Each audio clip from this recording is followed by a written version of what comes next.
மதுபோதையில் அதிவேக பயணம். மின்கம்பமே இரண்டாக முறியும் அளவில் வேகமாக வந்து மோதிய பைக்.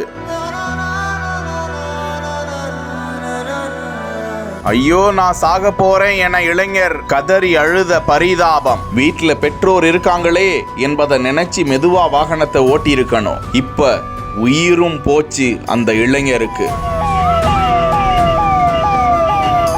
அதிவேகத்தில் பறக்கும் இளைஞர்களுக்கு நிச்சயம் இந்த இளைஞர் ஒரு விழிப்புணர்வு எச்சரிக்கை. மயிலாடுதுறை மாவட்டம் ஆறுபாதி கிராமம் வேலாயுதம் தெருவில் வசித்து வருபவர் சுந்தரமூர்த்தி என்பவரது மகன் 20 வயதான மணிவண்ணன் நண்பரின் பிறந்தநாள் நிகழ்வில் பங்கேற்று சாப்பிடுவதற்காக மாலை செம்பனார் கோவில் நோக்கி தனது இருசக்கர வாகனத்தில் மது போதையில் அவர் வேகமாக சென்றதாக கூறப்படுகிறது. இதனிடையே எதிரே வந்த வாகனம் எதிர்பாராத விதமாக மணிவண்ணன் ஓட்டி வந்த பைக் மீது மோத நிலை தடுமாறி செம்பனார் கோவில் காவல் நிலையம் அருகாமையில் உள்ள மின்கம்பத்தில் அதிவேகமாக மோத மின்கம்பமே இரண்டாக முறிந்தது. உயிருக்கு போராடி கொண்டிருந்த போது வெகு நேரமாகியும் ஆம்புலன்ஸ் வராததால் நான் செத்துடுவேன், சாகணும்னு நினைக்கிறீங்களா, என் வாழ்க்கை முடிஞ்சு போச்சு என இறுதியாக மணிவண்ணன் கதறி அழும் வீடியோ வெளியாகி கதறி துடிக்கிறார்.